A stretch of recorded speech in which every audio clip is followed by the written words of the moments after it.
जय जिनेन्द्र। आज के स्वस्थ मिलन जो हमारे पास बहुत सारे सवाल आए हैं।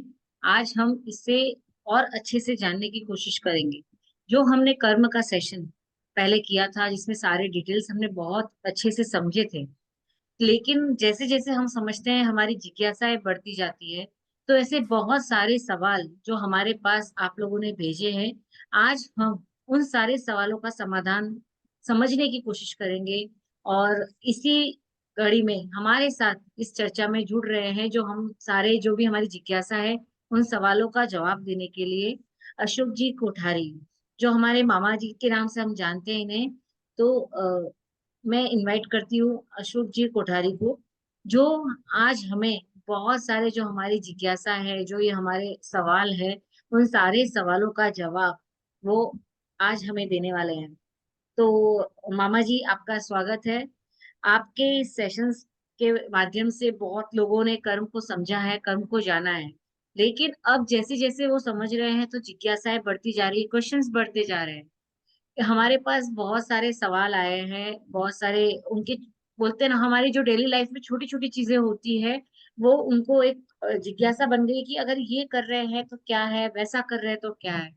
तो आज हम चाहते हैं कि आज हम उन सारी जिज्ञासाओं का आप समाधान दे, एक आपके सुझाव दे, जिससे वो अपनी जिज्ञासाओं का समाधान कर सके, उस पर काम कर सके।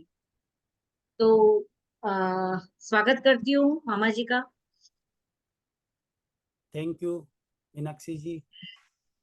मामा जी, आज का जैसे हमने सेशन में भी डिस्कस किया था कि अगर हम किसी को इंतजार कराते, किसी को वेट कराते, तो इसमें कैसे कर्म का बंधन या कर्म जो भी चीजें हैं वो लागू होती है। अगर हम किसी को वेट करा रहे हैं, किसी को इंतजार करा रहे हैं, और कभी इस इंतजार करते करते हम उसमें झूठ भी बोल जाते हैं, तो ये है चीज बहुत छोटी, चाहे वो बड़ों की हो या बच्चों की हो। तो ये एक सवाल आया है पूजा जी का कि किसी का अगर इंतजार करते हैं या करवाते हैं तो क्या उसमें भी कर्म बंधन होता है। थैंक यू मीनाक्षी जी। मैं आंसर पर आता हूँ। उसके पहले भूत भविष्य और वर्तमान काल के सर्व क्षेत्रों के सर्व ज्ञानी भगवंतों को नमस्कार। आप सबके भीतर विराजमान परमात्मा को अत्यंत भक्तिपूर्वक नमस्कार। जनरल पूछा जाए कि हम किसी की भी इंतजार करें, घर पे करें, स्टेशन पर खड़े खड़े ट्रेन की इंतजार करें, बस की इंतजार करें, या कार की इंतजार करें, या किसी की भी किसी व्यक्ति की इंतजार करें, तो इसमें कोई बड़ी बात नहीं, इंतजार तो कर सकते हैं। नॉर्मल आंसर यही होगा। लेकिन इसके पीछे का जो राज है वो समझने जैसी बात है कि हम किसी का इंतजार कर रहे हैं, जैसे ट्रेन का इंतजार कर रहे हैं। तो ट्रेन का इंतजार करते पहले कि हाँ राइट राइट टाइम पर है, थोड़ी देर में नहीं नहीं वो तो 15 मिनट लेट होगी, थोड़ी देर में आधा घंटा लेट होगी। तो उस लेट में या जो टाइम पर है उसका घंटा भर पहले से आप इंतजार कर रहे हो, तो टाइम पे है उसका तो ठीक है। लेकिन जो लेट हो जाती है उसका इंतजार करना बहुत मुश्किल होता है। और उस 15 मिनट आधे घंटे का या घंटे भर का जो भी समय रहता है, वो समय में आपके भाव गवर्नमेंट के प्रति, गवर्नमेंट एम्प्लॉय के प्रति, या वर्करों के प्रति, कि ये क्या तरीका है, टाइम पर आना चाहिए, हमको टाइम पर आगे पहुंचना है, ये वगैरह, इस तरीके से बहुत कुछ हम लोगों पर ब्लेम कर लेते हैं हमारे मन में, और बोल भी देते हैं लोगों को। इसी तरह बस का हो, इसी तरह कार का हो, या किसी का भी हो, या आगे हमारे सगे संबंधी का भी हो, किसी का हम इंतजार करते हैं। टाइम पर 5 बजे आना ही चाहिए, उनको नहीं आए ऐसा फोन नहीं कर सकते क्या, रास्ते में ऐसा नहीं कर सकते क्या? फिर उनके आने पर उनको हम कुछ नहीं बोलेंगे, लेकिन उसके पहले हम हमारे भाव बिगाड़ देते हैं। मेरे कहने का तात्पर्य यही है, जो ये मैक्सिमम लोगों को पता नहीं है। हमारे भाव बिगाड़ के हम आर्त ध्यान कर रहे हैं, और किसी को हम कहकर रौद्र ध्यान भी कर रहे हैं, और उससे बहुत बड़े कर्मों का बंधन हम बांध रहे हैं। इसलिए मामा जी, हमें लेकिन ये आर्त जाने ध्यान। अनजाने तो हो ही जाता है। जैसे हम किसी का इंतजार कर रहे हैं, अगर वो नहीं आए, समझो कि हम स्कूल बस में बच्चों को भी छोड़ रहे हैं, बस लेट हो गई 10 मिनट, तो उसमें भी हम ऊपर नीचे हो जाते हैं। तो कहीं ना कहीं ये साइकोलॉजी सबकी होती है कि अगर टाइम पे वो चीज नहीं हो रही है तो हमारे भाव तो बदलते ही है। भाव बदलेंगे, लेकिन उसके पीछे का रीजन यदि समझ में आ जाए ना, रियल समझ। अब अच्छा, आप इंतजार कर सकते हैं, इंतजार करके आप नेगेटिव भी कर सकते हैं, पॉजिटिव भी कर सकते हैं ना। पॉजिटिव भी कर सकते हैं, आपका बच्चा नहीं आया, 10-15 मिनट गाड़ी लेट हो गई, बस लेट हो गई, तो आप पॉजिटिव वे में सोचो ना कि भाई कोई ऐसा कारण रहा होगा जिसमें टीचर कुछ सिखा रही है, उसको लेट हो गया है, बस में ट्रैफिक जाम मिल गया, तो वो आराम से बस वाला बच्चे को लेके आ रहा है, ट्रैफिक को बचा के लेके आ रहा है। इस तरीके से बहुत सारे पॉजिटिव वे में अपन विचार विचार कर सकते हैं ना। इसी तरह यानी से हमें ट्रेन का भी। हमारे भाव और विचारों पर ध्यान रखना है कि जो समय हम हलचल मचने की होती है शरीर में, उस वक्त हम क्या सोच रहे हैं और क्या भाव रख रहे हैं। एक ही बात है, बस हम यदि हर समय पॉजिटिव रहने की कोशिश करें, हर समय पॉजिटिव रहना है हमें, मतलब कितना भी कुछ भी हो जाए हमें पॉजिटिव ही रहना है, तो आपका जो पॉजिटिव एविडेंस का जो दृढ़ भाव है, दृढ़ निश्चय है, वो यदि कुछ गलत होने वाला होगा ना, उसको भी चेंज कर देगा। यानी कि इतना पॉजिटिव रहना है। मेरा बस ये प्रश्न का आंसर देने के पीछे इतना ही तात्पर्य है कि इंतजार 1,000 तरह की चीजों का हो सकता है, 1,00,000 तरह की चीजों का हो सकता है, लेकिन हम हर समय पॉजिटिव कैसे रह सके उसके अंदर, उतना रहना है, और न हमें नेगेटिव में गिरना है, नेगेटिव में गिर के आरती ध्यान रौद्र ध्यान का कारण नहीं बनना है, और अधोगति में नहीं जाना है, पॉजिटिव विचार करके हमें ऊर्ध्वगति में जाना है। अच्छा, नेक्स्ट हमारा क्वेश्चन है कि हम घर में, ऑफिस में या गोडाउन में, जहाँ भी हम रहते हैं, वहां पे जो हम बिजली यूज करते हैं, पानी यूज करते हैं, तो ये सारी चीजें अगर जरूरत से ज्यादा यूज होती है, जाने अनजाने में कभी कभी हम उसे बंद भी करना भूल जाते हैं या उसे ओवर यूज करते हैं, या तो फिर अभी ऑफिस का है तो क्या करना है, कंप्यूटर एक साइड ऑन रहता है, ये सारी चीजें अगर लाइफ में चल रही है तो इससे भी कर्म पर इफेक्ट पड़ता है। इसमें जो पहले क्वेश्चन का आंसर था, वैसे ही लोगों का आंसर होगा कि क्या है, हमारे घर का है ना, हमारे घर की बिजली है, मीटर हमारा चल रहा है, पैसा हम भर रहे हैं, किधर भी पंखा चालू है, किधर भी लाइट चालू है, एसी चालू है, कुछ भी चालू है, गीजर चालू है, या कुछ भी एक्स्ट्रा भी चालू है, कोई नहीं बैठा तो भी चालू है, तो दूसरे ने किसी ने बोला क्यों यार बेकार का ये बिल बढ़ा रहे हो, पंखा बंद कर देना चाहिए, आपको ये करना चाहिए, जहाँ बैठे हो वहां रखो ना आप ये सब, मतलब, तो किस वो भले बोलेगा नहीं, लेकिन उसके मन में तो आ ही जाएगा कि इसको क्या इतना बोलने की जरूरत है, मेरे घर का मीटर तो मेरा चल रहा है ना, पैसा तो मैं दूंगा ना। ये कोई तो कोई मुंह पर बोल देंगे, नहीं बोलेंगे तो भाव तो यही बिगड़ेंगे कि मेरा मीटर चल रहा है, मैं पैसा मैं दूंगा, पानी में वेस्ट कर रहा हूं तो मैं मेरे घर का कर रहा हूँ, तुम्हारे घर का तो नहीं कर रहा हूँ ना, तो कहाँ तकलीफ है, आपको कहाँ तकलीफ है, मतलब ऐसा जो मन में सोचते हैं और यदि बोल भी देते हैं, तो वो आर्त ध्यान और रौद्र ध्यान करते हैं वो खुद तो, और दूसरा वो किसी को दुख दे रहे हैं, बोले या नहीं बोले, या वो अपने मन में अच्छा कोई भाव नहीं बिगाड़े ना, तो भी वो दुख दे रहे हैं, वो इसलिए दुख दे रहे हैं किसी को। आपको पता है कि कभी कभी लाइट 2 घंटे के लिए चली जाती, घंटे भर के चली चली जाती, क्यों चली जाती है, कोई कभी कभी तो रिपेयरिंग होता है, कभी कभी शॉर्ट हो जाती है लाइट, इलेक्ट्रिसिटी शॉर्ट हो जाती है, तो वो कट ऑफ कर देते हैं। तो शॉर्ट क्यों होती है, एक्स्ट्रा यूज होती है, एक्स्ट्रा यूज होती है, अच्छा एक्स्ट्रा यूज होती है, जब शॉर्ट होती है तब जिनको एक्चुअल जरूरत है, घर वालों को तो ठीक, लेकिन जहाँ फैक्ट्री है, ये है, वर्कर काम कर रहे हैं, वहाँ एक्चुअल जरूरत है, तो उन लोगों को बहुत दिक्कत होती है, और पैसा देना पड़ता है, वर्कर ऐसे ही बैठे रहते हैं, उस समय मालिकों को, वर्करों को, ऑफिसरों को दुख होता है दिल में, बड़ी बड़ी फैक्ट्रियों वालों को, वो दुख का कारण जितने परसेंटेज आप बिजली ज्यादा यूज कर रहे हैं, वो आपके भाग में आएगा, मतलब इतना कभी डीप सोचना है। मतलब बोलते हैं ना, इससे पहले तो कभी सोचा ही नहीं कि हम कितने लोगों के निमित्त बन जाएंगे या कारण बन जाएंगे ये सब चीजों से। तो अगर हम बिजली तो बचा रहे हैं तो कहीं ना कहीं हम अच्छा अपना बंधन हो रहा है कि हम किसी को जरूरतमंद तक अपने वजह से पहुंच रही है। यस यस, वो मैं कहना चाह रहा हूँ। ये मतलब जागृति है लोगों के अंदर, इसलिए ये बात होनी चाहिए कि भाई आप भले आपका पैसा यूज कर रहे हो, आप बिल भर रहे हो, लेकिन तकलीफ लोगों को हो रही है, नहीं, इसलिए वैसे भी आप। Save electricity, save earth, save nature, ये हाँ, तो हम बचपन से सुन ही रहे हैं, लेकिन कहीं ना कहीं ये हमारे जर्नी पर भी इसका असर पड़ता है, तो हमें इस चीज का ध्यान रखना चाहिए। बताइए। और दूसरा पानी का भी वो सिस्टम, जैसे नहीं मिलेगा पानी, ज्यादा यूज कर लिया आपने, नहीं मिलेगा, एक नॉर्मल वे में व्यक्ति 1 या 2 बाल्टी से आराम से स्नान कर सकता है। एक बाल्टी से मुश्किल, कोई 10 बाल्टी या 25 बाल्टी पूरा टब भर के आराम से बैठे हैं, या 2-3 टब खाली कर रहे हैं, तो मतलब औरों के लिए दिक्कत होगी ना, कम मिलेगा उनको पानी या नहीं मिलेगा। अच्छा, जब पानी नहीं मिलेगा तब स्त्रियों को, पुरुषों की जगह स्त्रियों को बहुत ज्यादा तकलीफ होती है, उनका दिल जलता है, पानी इधर उधर बचाना पड़ता है, ये करना, साफ करना, वो करना।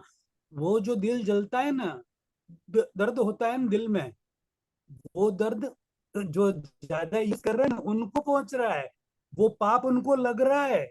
ये समझने जैसी बात है, बहुत बड़ी बात है ये। तो जिसने भी ये क्वेश्चंस भेजा है, तो प्लीज आप इसका ध्यान रखना कि बिजली पानी अपनी जरूरत से ज्यादा यूज नहीं करना चाहिए। जैसे हमारे साधु गुरु सारे संत होते हैं, वो एक लिमिटेड पानी से अपना काम चलाते हैं, नो इलेक्ट्रिसिटी में रहते हैं।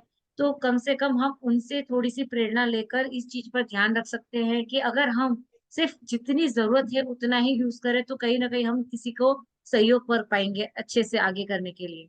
अगला सवाल है कि जो हम गवर्नमेंट के जो टैक्सेशन होते हैं, डायरेक्ट इनडायरेक्ट जो भी होते हैं, तो कहीं ना कहीं हम उससे बचने की कोशिश करते हैं कि ये टैक्स नहीं भरे या ये भरे, क्योंकि कभी कभी बहुत ओवरलोड टैक्सेस हो जाते हैं, जिससे हमारी इनकम या हमारा जो बजट है वो हिल जाता है।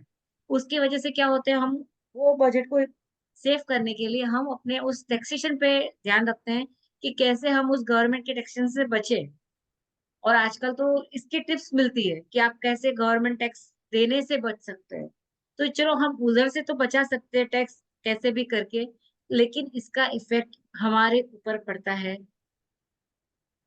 यस, 100% पड़ता है। इसमें जो टिप्स मिलती है, आपने अभी बोला, सीए की ओर से हमें जो टिप्स मिलती है कि आप इस तरीके से बचा सकते हैं, वो टिप्स, यानी कि मतलब जो गवर्नमेंट छूट देती है जिन जिन चीजों में, जो चीज जैसे सेविंग बॉन्ड वगैरह अपन खरीद के एक्स्ट्रा, मतलब 2-5 लाख के खरीद के रख लें, तो उतना टैक्स हमको कम भरना पड़ेगा, तो उसमें कोई दिक्कत नहीं है।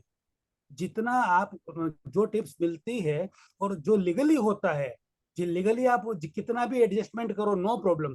लेकिन इनलीगल मतलब गलत काम करके, छुपा कर वो चीज को बचाना, मामा वो जी, तकलीफ है। ऐसे बहुत सारे बिजनेसमैन हैं जो जिनका टर्नओवर करोड़ों में होगा, लेकिन वो टैक्स नहीं भरते, वो भी लीगली। आप जैसे बता रहे हो ना, वो लीगली, वो सारी चीजें वो लीगली करके ही टैक्स से बच जाते हैं। उसमें लीगली आपको जितना जो करना है गवर्नमेंट के रूल्स के अनुसार, राइट, गवर्नमेंट के फॉल्ट में नहीं आना है, राइट, उतना एक्सेप्टेबल है। हाँ, दूसरा, आप जैसे कमा तो रहे हो 12 महीने के 10 करोड़ रुपए, और बता रहे हो 50 लाख रुपए आप अपनी बुक्स के अंदर, अच्छा, 9.5 करोड़ रुपया 2 नंबर के साइड में पड़े हैं, तो वो पड़े, तो उस 9.5 करोड़ का जो टैक्स गवर्नमेंट को जाना चाहिए वो नहीं गया, राइट। अब वो नहीं गया, यानी कि आपने टैक्स की चोरी की। चोरी करना, गवर्नमेंट के टैक्स की चोरी करो या किसी की भी चोरी करो आप, चोरी चोरी है, 100% चोरी है। अच्छा, अब ये चोरी नहीं करनी चाहिए, क्यों नहीं करनी चाहिए? आप घर से नीचे उतरे ना, तो नीचे जमीन पर वो अच्छा व्यवस्थित रोड बना हुआ होगा, बाहर जाओ तो अच्छा रोड, फुटपाथ वगैरह व्यवस्थित सब बनी हुई है, स्ट्रीट लाइटें लगी, लाइटें है, डिवाइडर है, सब कुछ व्यवस्थित है, ओवर ब्रिज है, ये वगैरह गवर्नमेंट, हम ड्रेनेज सब यूज सिस्टम कर रहे वगैरह हैं सारा उसे। सब यूज कर रहे हैं ना आप। अच्छा, यूज आपको करना है, सारी चीजों को यूज करना है, और गवर्नमेंट की भूलें भी निकालनी है, और उनको टैक्स भी नहीं देना है। ये कैसी बात होती है? ये कैसी मानसिकता है? इस मानसिकता की वजह से हम हमारा भावना से आर्त ध्यान और रौद्र ध्यान तो कर ही रहे हैं, वो तो अधोगति में जाने के कारण है ही है। बाकी हम जो यूज कर रहे हैं जिन सब चीजों का, उसका हम पे नहीं करके और नए तरीके से हम हमारा कर्म का बंधन कर रहे हैं। जिन जिन चीजों का यूज कर रहे हैं उसका पे भी नहीं कर रहे हैं, हम लेकिन जो जानबूझकर नहीं कर इनकम रहे हैं। हो रही है, जो भी वो जो हमारी इनकम हो रही है, तो वो कैसे फिर आ जाती है? जैसे आप बोल रहे हो कि टैक्सेशन कर सकते हैं, लेकिन जो हमारे पास इनकम आ रही है, कि अगर हम टैक्सेशन से बचते हैं, ऐसा करते हैं, तो इनकम आती है। तो ये इनकम का प्रोसेस आना, क्योंकि अभी जैसे मैंने कहा ना, बहुत सारे लोग बहुत मेहनत करते हैं, फिर भी इनकम नहीं होती, और कोई कुछ भी नहीं करता तो भी इनकम हो जाती है। जो उनका टारगेट है वो अच्छे से अचीव कर लेते हैं, तो ऐसे क्यों होता है? हाँ, ऐसा इसलिए होता है।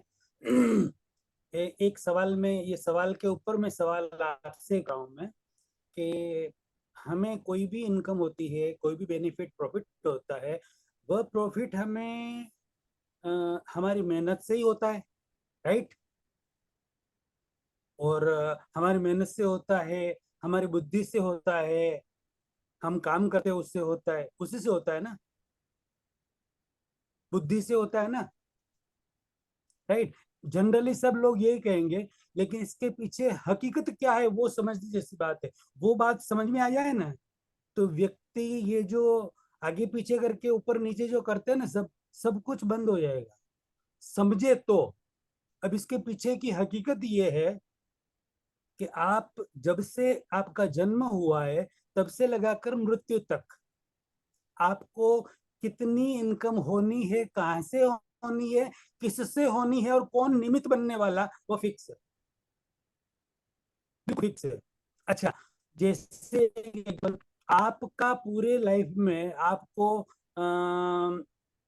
10 करोड़ मिलना ही है, तो 10 करोड़ आप गलत काम करके 5 साल में भी ले सकते हैं, और आपकी 80 साल की एज है, 100 साल की, उसके अंदर भी ले सकते हैं। यदि आपने 5 साल में गलत काम करके वो 10-15 करोड़ रुपए ले लिया, पूरी लाइफ का जो आपके पास एक था बैलेंस लेकर जो आए थे पूर्व भव से, वो ले लिया, तो उसके आगे की जो लाइफ है ना, आपको बहुत मुश्किल से गुजारनी पड़ेगी। क्यों?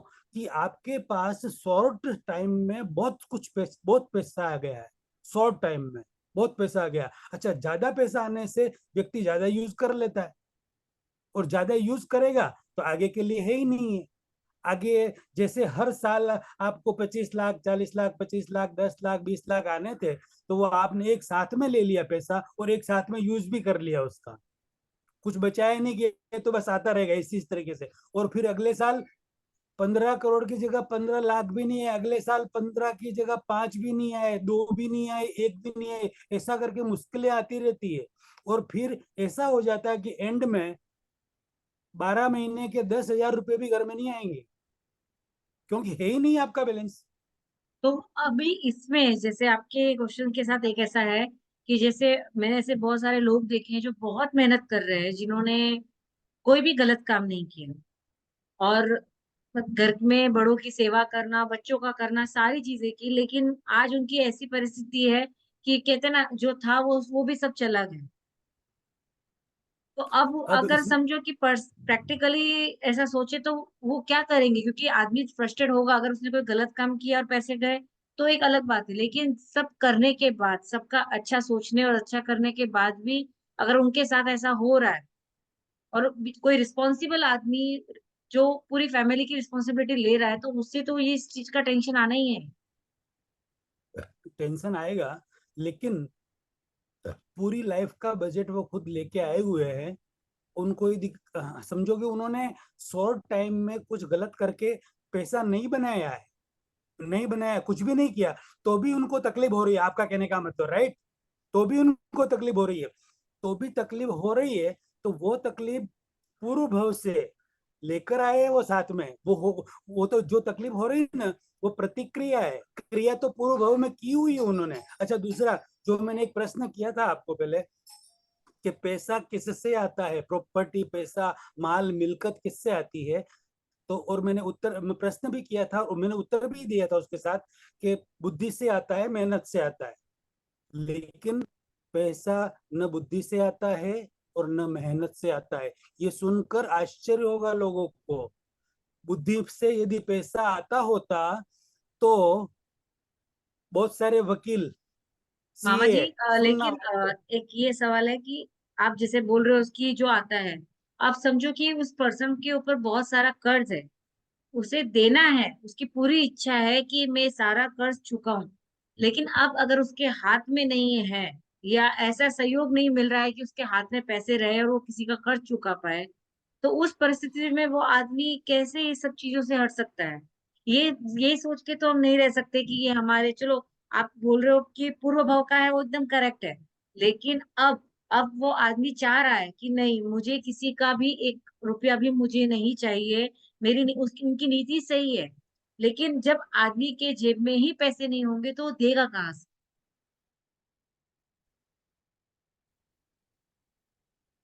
वही वही बात बता रहा हूँ मैं आपको कि एक तो ये नक्की कर लेते हैं पहला कि पैसा आता कैसे है।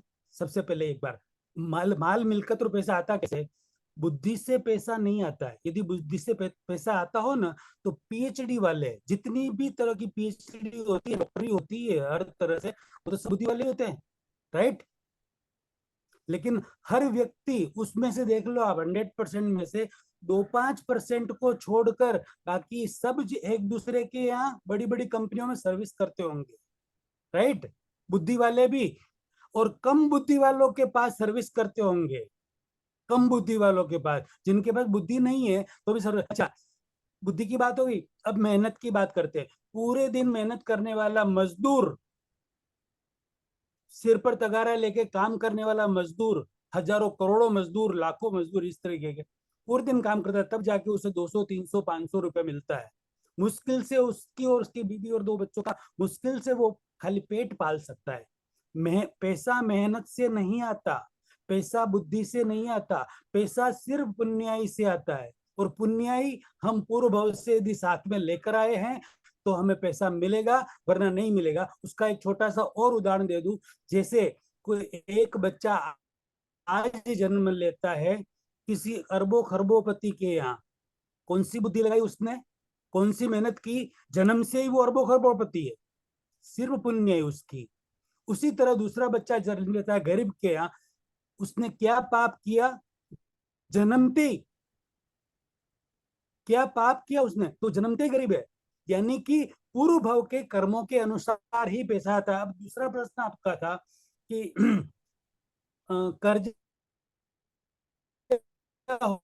होगी, उसकी देने की भावना है, लेकिन उसका कि मुझे 100% पैसा देना है, सबका चुकाना है, चुका के मैं जाऊंगा, इसी दिल में भावना रखे। और ये उसके नसीब में पुण्य उदय में आएगा तो उसको वैसा अच्छा साथ मिलेगा। सिर्फ वो पॉजिटिव वे में रह सकता है व्यक्ति, और पॉजिटिव वर्क कर सकता है, अच्छी तरह से कोशिश कर सकता है। 100% अपने आप को कोसे नहीं, वैसा 100% वो कोशिश करे कि भाई मैं 100% कोशिश करूँ और फिर भी नहीं आता है, तो उसे समझना चाहिए कि मेरी पुण्य प्रबल नहीं है, पैसा नहीं आएगा। पैसा, माल मिलकत, जमीन जायदाद वगैरह सब कुछ पुण्याई के पीछे है। पुण्याई नहीं है तो नहीं होगा, कितना भी कुछ भी कर लो नहीं होगा, नहीं होगा। तो क्या इन सारे जो भी कर्म है, जो हम पूर्व कर्म कह रहे हैं, तो उसे नष्ट भी किया जा सकता है या बदला जा सकता है? बिल्कुल, पूर्व कर्मों को नष्ट भी किया जा सकता है, बदला भी जा सकता, सॉरी, इस भव के कर्मों को, पूर्व पूर्व भव के कर्मों को नहीं बदला जा सकता, इस अच्छा, भव वो के कर्मों करना को ही बदला है, जा सकता है। उनकी हाँ, प्रतिक्रिया तो पूर्व भव लेनी के है। जो,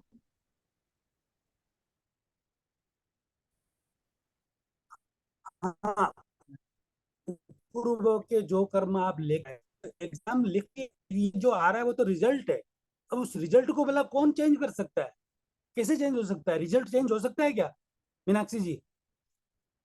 रिजल्ट कभी चेंज नहीं हो सकता है। रिजल्ट आपको जो आया है, आपने जो आंसर लिख के आया है पूर्व में, वो आपको जो आंसर सो रिजल्ट आया है उसको एक्सेप्ट करे बिना छूटका ही नहीं है। उसका एक बहुत बड़ा मतलब उदाहरण दे दूं तो मैक्सिमम लोगों को अच्छी तरह से समझ में आ जाएगा, करोड़ों लोगों को अच्छी तरह से समझ में आ जाएगा कि भगवान जैसे भगवान को, जिनको हम राम कृष्ण और महावीर आज भगवान के रूप में पूज रहे हैं और रियल में वो भगवान है, उनको उनके कर्मों ने नहीं छोड़ा, वो अपने कर्मों को चेंज नहीं कर सके, तो हम किस खेत की मूली हैं जो हम उधर जाएं, वो करें, पूनम भरें, ये करें, पूजा कराएं, पाठ कराएं, वो करावें, जाप करें, मंत्र करें, जप करें, तप करें, ये करें करके हम हमारे कर्मों को चेंज कर लेंगे। अरे नहीं हो सकता। आपके पूर्व भव के कोई कर्म आपसे चेंज नहीं हो सकते, यदि हो जाते तो भगवान महावीर स्वामी के कानों में खिला नहीं कूटता वो। समझ में आ रही बात आपको? नहीं कूटते। और यदि कर्म चेंज हुए होते तो भगवान महावीर स्वामी के पैरों में वो चंड कौशिक डंक नहीं मारता। यदि कर्म चेंज हो सकते हैं तो कृष्ण भगवान को अपना गांव घर छोड़कर द्वारका में नहीं आकर द्वारका नई नई बसानी पड़ती। 17 बार कृष्ण भगवान के साथ जरासंध ने युद्ध किया और उनको हराया मतलब। और हैरान हैरान होकर कृष्ण भगवान ने अपना गांव छोड़ के द्वारका नहीं बसाई उन्होंने, और वहां का आके बसना पड़ा। और लास्ट में उनके एक पैर में तीर लगा और उस तीर की वजह से कृष्ण भगवान को अपना शरीर छोड़ना पड़ा। यानी कि वो अपने आप को नहीं बचा सके, जैसे भगवान महावीर स्वामी अपने आप को नहीं बचा सके, कृष्ण अपने आप को नहीं बचा सके, उसी तरह भगवान राम को सुबह तिलक होना था, राज तिलक हो रहा है तो वनवास जाना पड़ रहा है, वनवास में भी पत्नी का हरण हो रहा है, फिर युद्ध हो रहा है, वापिस वापिस अयोध्या आ रहे हैं तो धोबी ने वापिस धमाल मचाई तो धोबी के कारण वापिस पत्नी को छोड़ना पड़ रहा है। यानी कि जो कष्ट इन्होंने हमारे इतने महान पुरुषों ने सहन किए हैं, उसमें से तो 2% कष्ट भी हमारे जीवन में नहीं है। यदि वो दूर कर सकते होते तो उन्होंने खुद ही कर लिया होता, राइट? यानी कि दूर नहीं हो सकते। अच्छा, दूर कौन से हो सकते हैं? वो इस भाव में हो सकते हैं, इस भाव अच्छा। में हो सकते हैं, इस भाव में जो कर्म हमने किए, इस भाव अभी में जो हमने कर्म किए हैं वो। हाँ बोलिए। हाँ, तो मतलब अगर कि अभी तो लोग इस जैसे आप बोल रहे हो कि नहीं हो सकता, फिर भी इसके लिए कि ताकि उनके कर्म बंधन हटे या फिर जो भी तकलीफें वो हटे, उसके लिए यात्रा कर रहे हैं, पूजा करा रहे हैं, धर्म की धार्मिक क्रियाएं जितनी भी होती है उतनी कर रहे हैं, रात के सोगन से लेके बड़े बड़े तब तक सब काम कर रहे हैं, तो क्या ये सारी चीजें इफेक्ट करती है? ये सारे कर्म बंधन की भी बड़ी बड़ी पूजाएं होती है जो करवाई जाती है कि आपको 4 पूजा करनी है, आपको 2 पूजा करनी है मंदिरों में, और ये यात्रा करेंगे तो आपका ये तकलीफें दूर हो जाएगी। तो ये सारी चीजें भी सही है या फिर ये सिर्फ हमारा ही भ्रम है?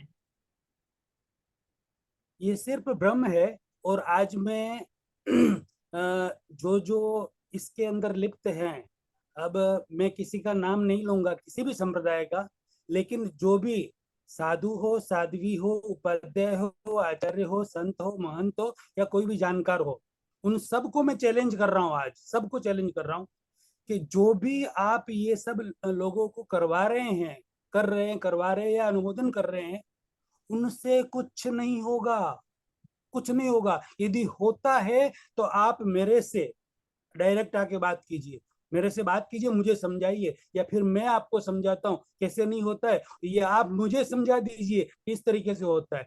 यानी कि आप अभी, आप सबको मैं कहना चाह रहा हूँ, आप अभी किसी भी व्यक्ति को इस तरह की प्रेरणा न दें कि इससे ये आपका कर्म चेंज होगा, इससे ये होगा, इससे वो होगा। कुछ नहीं होगा।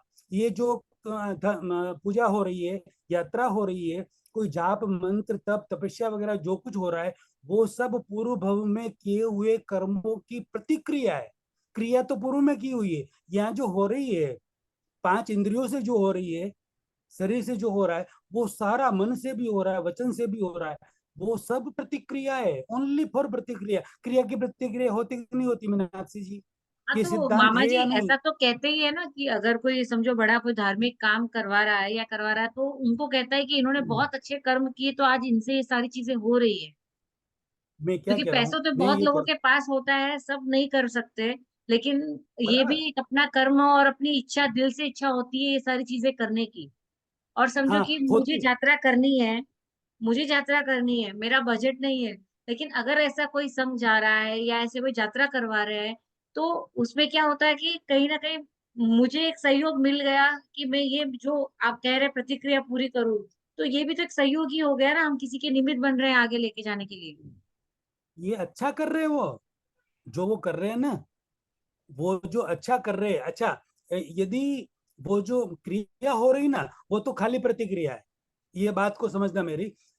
भले वो 1,000 आदमी को ले जा रहे हैं, 1,000 या 2-5,000 को ले जा रहे हैं, कितना भी 10 करोड़ का खर्चा कर रहे हैं, कुछ भी कर रहे हैं, वो सिर्फ पूर्व में उन्होंने अच्छी क्रिया की थी, उसकी प्रतिक्रिया है। अच्छा, उसके पीछे उनके जो भाव है कि मैं ये अच्छा कर रहा हूँ, मुझे आगने वाले भव में आत्म कल्याण के लिए मुझे आगे अच्छा रास्ता मिले, यदि ये शुद्ध भाव है उनके, तो उनको आत्म कल्याण का अच्छा रास्ता मिलेगा। और दूसरा, यदि सिर्फ पूजा, खुद की पूजा हो, खुद की ख्याति हो, खुद की मान प्रतिष्ठा बढ़े, और खुद का सामान सम्मान ही हो, और ऐसी भावना है उनके अंदर, तो वो मान कषाय का बंधन कर रहे, नए सिरे से कर्म बांध रहे, धार्मिक क्रिया और धार्मिक यात्रा करके भी नए कर्मों का बंधन कर रहे हैं। लेकिन मामा जी ऐसा भी होता है कि इच्छा तो बहुत है, लेकिन पैसे नहीं है। उनके भाव पूरे हैं कि अगर ऐसा कुछ हो तो मैं भी यात्रा करवाऊं या ये सारी चीजें करवाऊं। और क्या कहते हैं ना कि अगर पैसे नहीं है तो भी जो उनके भाव दिल से है, तो क्या वो भी उन्हें आगे लेकर जाते हैं। बिल्कुल, उनके दिल की इच्छा है कि मेरे पास भी पैसे होते तो मैं भी यात्रा करवाऊं, ये करवाऊं। तो ये क्या, हम टेंडर भर रहे हैं नए सिरे से, हम भाव कर रहे हैं, हमारे अच्छे भाव है। तो ये भाव की आगे की पूर्व भव की कोई लिंक होगी, तो इस भव में भी पूरे हो सकते हैं, और नहीं तो अगले भव में उनके भाव पूरे होंगे। ये धार्मिक क्रिया कर रहे हैं वो, अरे धार्मिक भावना कर रहे हैं वो, जैसा भाव वैसा भव। तो अब जो मेन बात थी अपनी सॉरी, कि हम कौन से कर्म चेंज कर सकते हैं। तो हम कर्म, इस भव में हमने जो पाप किए हैं, वह कर्म हम चेंज कर सकते हैं, पूर्व भव के नहीं कर सकते। वो हम याद करके उसको एक एक कर्म के प्रतिक्रमण, प्रत्याख्यान वगैरह करके, अच्छी तरह से याद करके हम उसको चेंज कर सकते हैं, बाकी नहीं कर सकते। और मामा जी, लेकिन अभी जैसे आपने कहा कि अगर हमारे भाव ऐसे हैं, समझो कि मुझे कराना ही है, मुझे भी अगर मेरे पास होगा तो भी कराना है, अगर ये भाव भी मेरे अंदर आता है, तो कहीं ना कहीं ये तो फिक्स हो गया कि अगर ये जन्म में नहीं हुआ तो मुझे ये भाव कंप्लीट करने के लिए वापस नेक्स्ट जन्म लेना पड़ेगा। बिल्कुल लेना ही पड़ेगा। और मतलब अगर आपने ये चक्रव्यूह से हटना हो तो क्या करें। इस ये इस चक्कर से हटना है, पाप और पुण्य दोनों से यदि हटना है हमें, उसके लिए हमें द्वंद्व, द्वंद्व यानी कि दो जोड़ी, जिसको जोड़ी कहते, दो कहते, द्वंद्व यानी कि पाप पुण्य, शुभ अशुभ, लाभ अलाभ, राग द्वेष, निंदा प्रशंसा, इस तरह की जो जोड़ियां होती है ना, द्वंद्व होता है ना, उस द्वंद्व से हमको परे होना पड़ेगा, द्वंद्व रहित अवस्था में जाना पड़ेगा। यानी कि लाभ अलाभ से निकलना पड़ेगा, शुभ अशुभ से निकलना तो उसकी पड़ेगा, प्रैक्टिस यानी कि अभी से उसके शुरू ऊपर। करनी होगी। हमारे सामने जो भी हाँ हो रहा हाँ। है उसे हमें समभाव से जैसा है वैसा एक्सेप्ट करना होगा। उसके लिए प्रैक्टिस से काम नहीं होगा। प्रैक्टिस से सिर्फ आप कुछ कदम आगे पीछे बढ़ सकते हैं, बाकी उसके पहले मैं खुद कौन हूं और करता कौन है, यानी कि ये दो जो सवाल है, दो क्वेश्चन है, उसके आंसर उसको जानने होंगे। वो जानने के बाद वो व्यक्ति, वह आत्मा अध्यात्म में प्रवेश करेगी। धर्म और अध्यात्म अलग चीज है, एक नहीं है। बहुत सारे संत महंत वगैरह कहते हैं धर्म और अध्यात्म एक ही है, नहीं। धर्म, अधर्म में से धर्म में आना, उसको धर्म कहते हैं। और धर्म और अधर्म दोनों को छोड़ के धर्मातीत अवस्था में जाना, परे जाना, उसको अध्यात्म कहते हैं। यानी तो पाप और उस पुण्य अवस्था में, से दोनों से हमें फ्री होना है। हमारा थॉट लेवल हाँ, वहां तक जाना चाहिए कि जो भी हो रहा है उसे संभाव होकर करता जो भी है वो देख, वो हिसाब से सोचकर ही उस पर ध्यान दें। मतलब आप यदि मैं कौन हूँ करता कौन हूँ, आप यदि किसी को समझ में आ गया ऐसे कोई गुरु मिल गए, आत्म साक्षी होने के बाद वह व्यक्ति कर्म करते हुए अकर्म दशा में जीवन जी सकता है आराम से। और हर कर्म करते हुए जो भी कर्म आ रहे हैं, पूर्व भव के क्रिया के प्रतिक्रिया जो हो रही है, उसमें अच्छा भी होगा बुरा भी होगा, उन दोनों को सिर्फ वो देखेगा, यानी कि समभाव में रहेगा। फिर समभाव से बढ़कर समता में आएगा, और समता से बढ़कर ज्ञाता दृष्टा में आएगा, यानी कि देखने और जानने वाले में आएगा। तब जाके उसके न पाप का बंधन होगा न पुण्य का बंधन होगा, किसी भी तरह का कोई बंधन नहीं होगा। और जितने कर्म पूर्व भव के हैं वो धीरे धीरे करके इसी लाइफ में मैक्सिमम खाली होते रहेंगे। और खाली होते होते इतने खाली हो जाएंगे कि हम सिर्फ हमारा एक भव ही बाकी रहे, अगला एक जन्म पंचमहाविद्य क्षेत्र में हो और वहां से मुक्ति हो जाए, ऐसा भी हो सकता है यदि ऐसा कोई पुरुषार्थ करे तो। अच्छा, मामा जी, जैसे अभी कोई शादी ब्याह या बड़े बड़े धार्मिक उत्सव, जो भी प्रोग्राम्स होते हैं, जो भी कार्यक्रम होते हैं, उसमें हम मेहमान बन के तो चले जाते हैं। और क्या होता है कि अगर थोड़ा भी कुछ लगे अच्छा, तो हम तारीफ भी कर लेते हैं। लेकिन थोड़ा 19-20 हो तो हम कह देते हैं कि भाई ऐसे क्यों किया। सेकंड ये कि जैसे आपने इंतजार के बारे में बताया कि आजकल जो भी इवेंट्स हो रहे, प्रोग्राम हो रहे, वो कभी ऑन टाइम होते ही नहीं है। इतने सारे मेहमानों को बुलाया जाता है और 3-3 घंटे, 2-2 घंटे सिर्फ और सिर्फ वेट कराया जाता है। और सिर्फ कहते हैं ना कि जो पिक्चर उनको दिखानी है, किसी को कोई इंटरेस्ट होता नहीं, क्योंकि एक टाइम लिमिट के बाद 1 घंटा वेट करेंगे, 2 घंटा वेट करेंगे। मैं ऐसे ऐसे फंक्शंस में मैं खुद गई हूँ जहाँ पे मैंने 4-4 घंटे सिर्फ 15 मिनट के इवेंट के लिए 4 घंटे रुकी हूँ।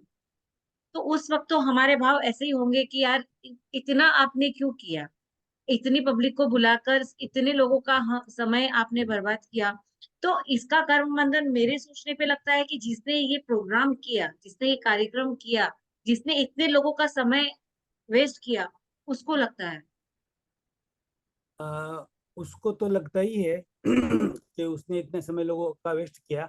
लेकिन जो 1000 या 2000 व्यक्तियों को बुलाया हुआ है प्रोग्राम में, उनके जो भाव बिगड़ रहे हैं, वो 2 घंटे में, 3 घंटे में, 4 घंटे में जितने बिगड़ रहे हैं उनके भाव, वो अपना खुद का खराब कर रहे हैं, अपना खुद का खराब कर रहे हैं, अपना खुद का बंधन बांध रहे हैं। अच्छा, और मामा जी, निमित्त। आपकी बात सही है। जैसे देखो, हम वहां पे गए थे, हमारा जो लेडीज ग्रुप होता है, जो बहुत टाइम से मिले, तो हम ये सोचते कि चलो अच्छा हुआ, इसी बहाने 2 घंटे हमें साथ में रहने का मौका मिला। लेकिन वहां पे ऐसे भी लोग थे जो बहुत दूर से आए थे, जिन्हें समय पे घर पर पहुंचना था या आगे कोई फंक्शन अटेंड करना था।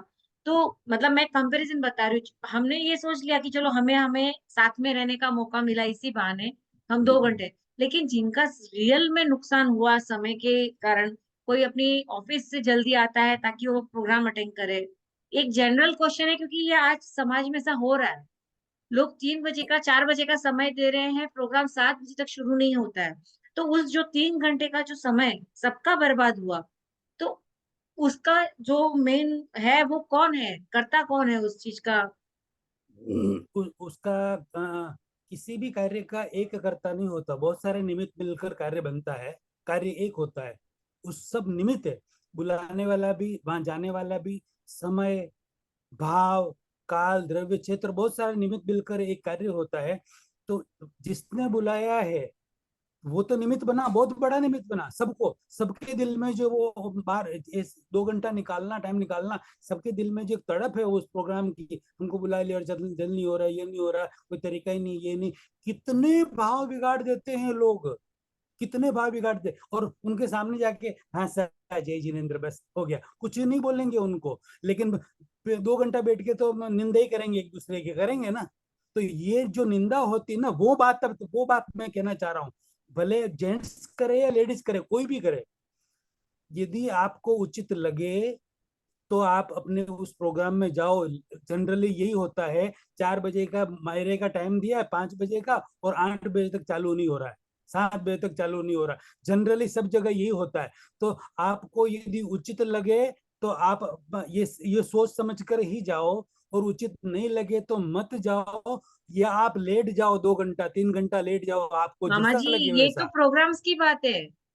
आप शोक सभा में भी जाइए, 11 से 1 की शोक सभा है, उसके बाद भी 1 घंटे तक कोई कोई ना कोई रूप में वो टाइम को बढ़ा दिया जाता है।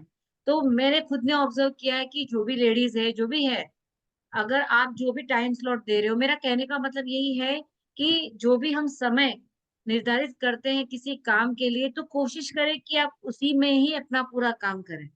आप दो बिल्कुल। घंटे की शोक सभा को 3 घंटे 4 घंटे जब चलाते हो, वो कहते हैं ना, मान मनवार नहीं, अपने लाज शर्म की वजह से लोगों को रुकना पड़ता है, लेकिन दिल में यही होता है कि इतना समय क्यों लिया, इतना प्रवचन क्यों, एक ही चीज के लिए। अगर वो सामने वाला व्यक्ति, क्योंकि ये तो हमने सुना ही है कि मरने के बाद सब अच्छे ही लगते हैं उसके अब अब ऐसा बिल्कुल सही कह रहे हैं आप कि मतलब एक की एक बात 25 30 40 50 वक्ता करेंगे, एक की वही बात घुमा फिरा कर करेंगे, और सब सुन के मतलब कंटाल के वहां बैठे रहेंगे। यानी कि आप करो, अपनी शोक सभा करो, जो टाइम दिया उसके अनुसार करो, और इन टाइम 11 बजे पूरी करनी है तो आप 11 बजे डॉट पूरी कर दो, कंप्लीट।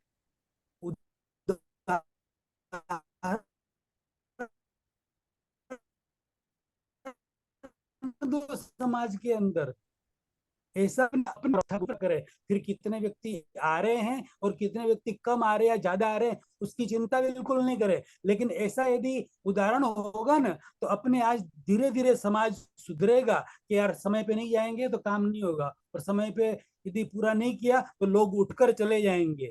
मतलब ऐसा उनके दिल में डर भी रहेगा और तरीके से वो काम करेंगे। दूसरा एक चीज और मैं कहना चाह रहा हूँ मैं आपसे।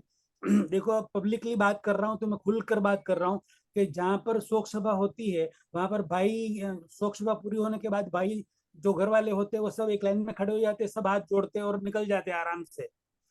अब उसी तरीके से लेडीज में ऐसा नहीं होता। लेडीज जा जाके एक के उसके गले मिलती है ना, ये रोती है ना, वो करती है ना, वो करती है ना, वो करके इतना टाइम वो खराब कर लेती है लेडीज।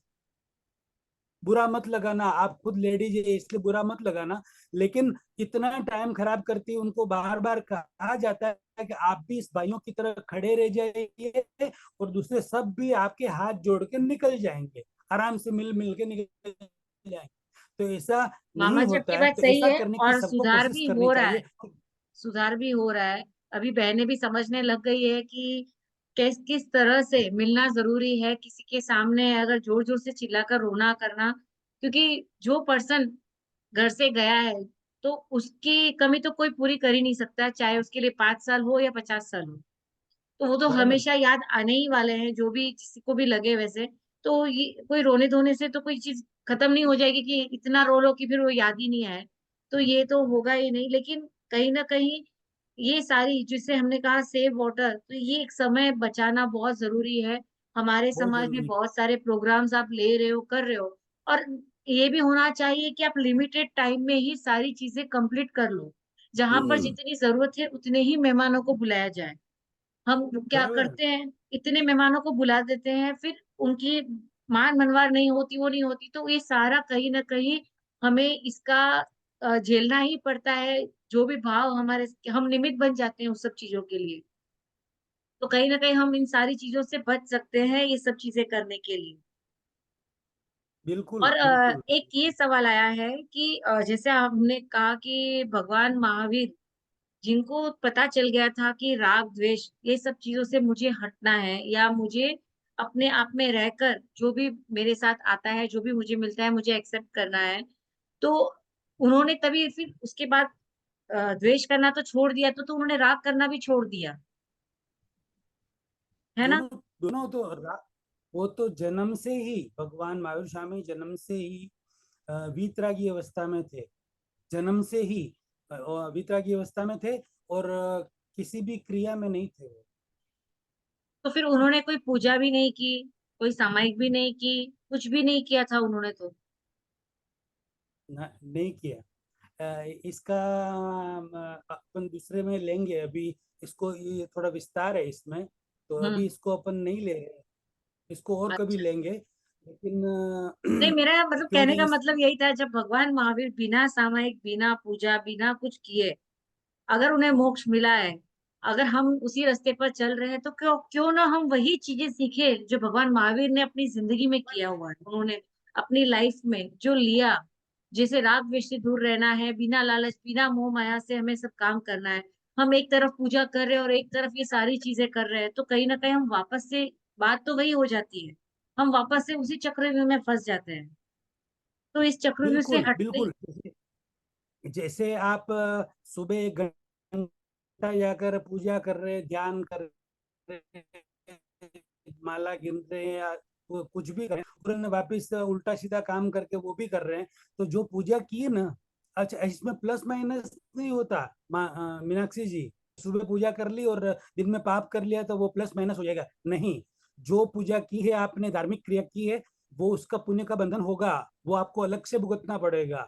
ये बनी की दुकान नहीं जो प्लस माइनस हो और जाएगा। ये कंप्लीट कुदरत का सिस्टम है, वो आपने किया है अच्छा या बुरा, आपको ही भुगतना है। फिर पूरे दिन में आपने जितना भी ऊपर नीचे आगे पीछे काला पीला धोला मिलिए किया, तो सब उसका जो पाप या पुण्य जो भी बंदा है वो भी आपको अलग ही भुगतना पड़ेगा। 100%। प्लस माइनस नहीं होगा। तो बहुत सारे लोग अभी दान धर्म हाँ, कर रहे हैं, उसमें जैसे कम ज्यादा हो सकता है। जो दान धर्म करते हैं। उसमें थोड़ा कम ज्यादा ये ऐसा है। उसमें मतलब यदि कोई जागृत आत्मा है, जागृत व्यक्ति है, और उसकी पुण्याई जागृत है, किसी से अच्छी सीख मिली हुई है, तो जिसने पूरे दिन में कोई पाप कर्म किया है, रात को बैठ के समझ ले कि भाई मेरे ये पाप कर्म हो गए हैं, इनसे मैं माफी मांग लूं, तो वो अपने इस भव में किए हुए, इस दिन में किए हुए पापों को पुण्याई में बदल सकता है, पाप को पुण्य सकता है। अच्छा, यानी जब अगर हम उस चीज को का प्रतिक्रमण करके उस चीज पे फॉरगिव, माफी मांग ले या माफ कर दे, तो कहीं ना कहीं हम इस थोड़े से इस चीज से बाहर आ सकते हैं। ये एक ही रास्ता है यहाँ पर करने का। और हाँ, जो और कोई दान धर्म करते हैं, दान धर्म करते हैं हम लोग कि चलो कम से कम हमारे पास है और हम दान धर्म कर रहे हैं, तो उसमें भी शायद भाव ही ज्यादा इम्पोर्टेंट है कि आप किस भाव से कर रहे हैं, पेपर में आने के लिए कि दिल से करने के लिए। बस बस बस बस सिर्फ भाव ही उसके पीछे, पीछे जो भाव होगा आपका, उसी का नए भव का कर्म बीज गिरेगा, नए भव का बंधन होगा। वो जो क्रिया हो रही है, भले आप 1 लाख रुपए दान दो, 1 करोड़ दो या 10 करोड़ दान दे दो, उसका कोई मतलब नहीं है, कोई फर्क नहीं पड़ेगा। यानी कि अच्छा, 1 करोड़ देने वाला भी, लाख देने वाला भी और 10 लाख देने वाले, सबको मान सम्मान मिल जाएगा अपने अपने हिसाब से, थोड़ा कम ज्यादा, और वो हो गया, उसकी भरपाई पूरी हो गई। लेकिन उसके पीछे जो भाव किए हैं उन्होंने, अच्छे या बुरे, वह कर्मों का बंधन है, वह नए सिरे से कर्मों का बंधन है। यहाँ पर जो दान पुण्य किया, उसका कोई फल नहीं मिलेगा, उसका यहाँ पर ही मिलेगा फल, उसका आगे नहीं मिलेगा। अ, एक का आया है क्वेश्चन कि अगर हम किसी के घर जाते हैं या हमारे ही घर में जाने अनजाने में उस घर से किसी का हमने नुकसान कर दिया कोई भी माध्यम से, चाहे फर्नीचर तोड़ा हो या कोई भी नुकसान किया हो, जैसे हमने कल भी डिस्कस किया था कि किसी का ये प्लेट टूट गया है, तो क्या उसका, क्योंकि वो पता चल गया है कि वो अनजाने में हो गई है गलती, तो उसका कर्म बंधन कैसे होगा? किसी ने अगर किसी का जाने अनजाने में कोई बड़ा नुकसान कर लिया हो, तो छोटा या बड़ा जो भी। ऐसा जाने या अनजाने में कुछ भी नुकसान हो गया है, भले हम अब जैसे सोफा है, कहीं बैठे हैं, कोई चेयर है, या डाइनिंग टेबल पर बैठे हैं, या घर की गादी वगैरह कुछ भी यूज कर रहे हैं हम किसी का भी, तो जानकर भी या अनजान में भी कुछ लीटा हो गया, कुछ टूट गया, फूट गया, कुछ ऐसा हो गया, जानकर नहीं किया, अनजान में हुआ, तो वो भी, वह चीज निर्जीव है, सजीव नहीं, तो भी जिसकी है उसका उसके साथ भाव जुड़ा हुआ है, जिसकी मालिकी की है वो चीज, उसका उसके साथ भाव जुड़ा हुआ है। और जो मालिक है उसे तकलीफ होगी, उसको नुकसान हुआ तो उस तकलीफ के आप जो निमित्त बने हैं, वो पाप के भागीदार बनेंगे। ये ध्यान रखना चाहिए। इसलिए छोटी सी छोटी चीज का भी ध्यान रखना चाहिए हमें। हम किसी के घर जाएं, किसी के यहाँ आए, तो हमें किसी भी तरीके का कोई नुकसान नहीं होना चाहिए, बिल्कुल नहीं होना चाहिए, ऐसा हर तरह से ध्यान रखें। अच्छा ऐसा होता है जनरली कि क्या है यार, हम जैसे मेहमानों को रहने के लिए 2 दिन के लिए रूम दिया हुआ है, तो क्या हमारा घर का थोड़ी, क्या करो ना यूज, मर्जी हो वैसा यूज करो। होता है ना ऐसा, जैसा मर्जी हो वैसा यूज करो। होटल में जाते हैं तो भी होता है ऐसा, जैसा मर्जी हो वैसा यूज करो, मतलब रफ यूज करो। अब रफ यूज जो आप कर रहे हैं ना, आप अपने घर पे कर सकते हैं क्या उस तरीके से रफ यूज? अब जूते पहन के आप बेड पर चल सकते हैं क्या? जूते पहनकर वहां पर चलते हैं, जूते पहुंच देते हैं उन चादरों से, कुछ भी कर देते हैं। तो जो टोवेल होता है उससे भी ऐसा ऐसा गंदा कर देते हैं, जो हमने जिंदगी में हमारे घर में कभी नहीं किया उस टोवेल से, वैसा गंदा करके उसको फेंक देते हैं, इधर उधर कर देते हैं। और तो ये ऐसा भी सब जो देखा गया करते हैं, है कि जो जितनी सफाई अपने घर में रखते हैं वो उतना ही गंदा बाहर रखते हैं। ऐसा मैंने खुद ने बहुत लोगों को हाँ ऑब्जर्व किया है। हाँ हो सकता है बिल्कुल। तो ऐसा करने वाले के पीछे ये काम कब होता है? जब भाव बिगड़ता है।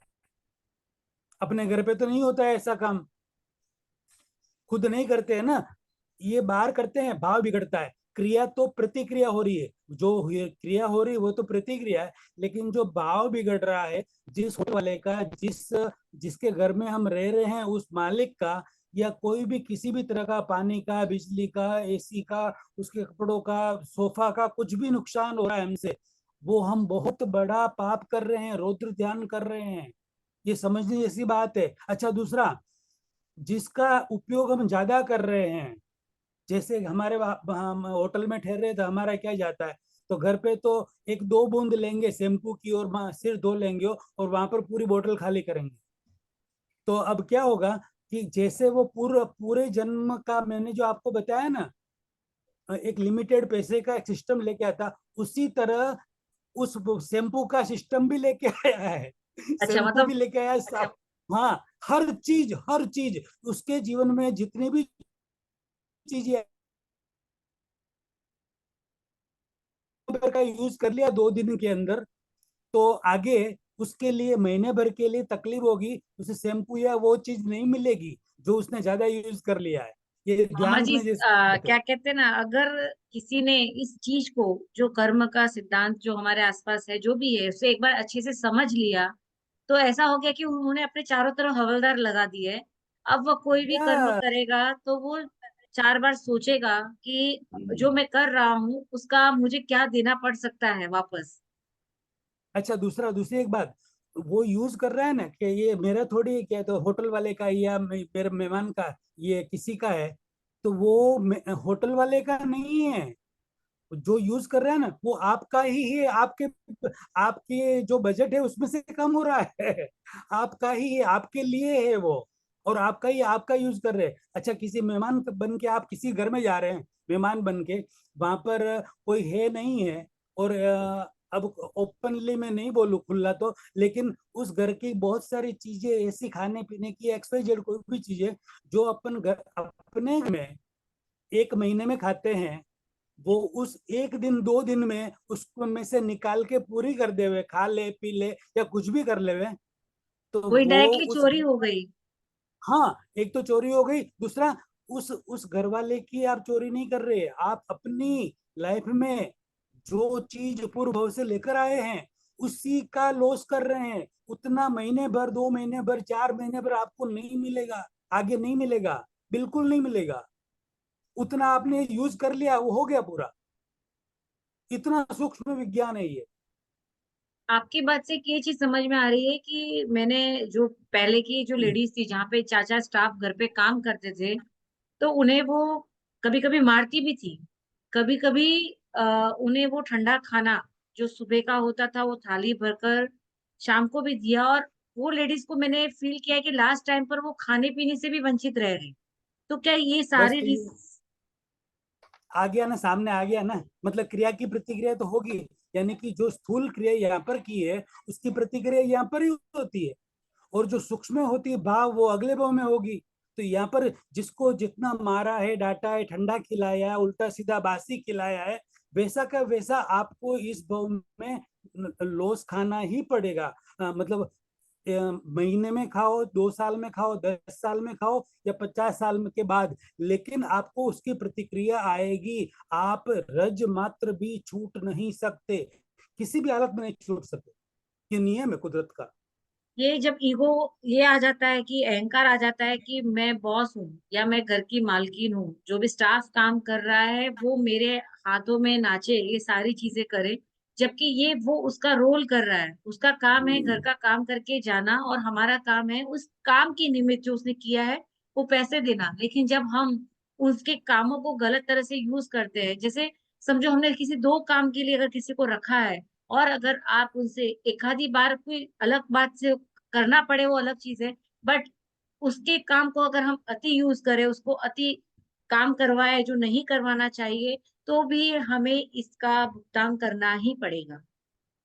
100% करना पड़ेगा। ये नहीं कि आपके अंदर जो आत्मा है वो परमात्मा है, वैसी की वैसी आत्मा आपके जो यहाँ काम कर रही है उसके अंदर भी है।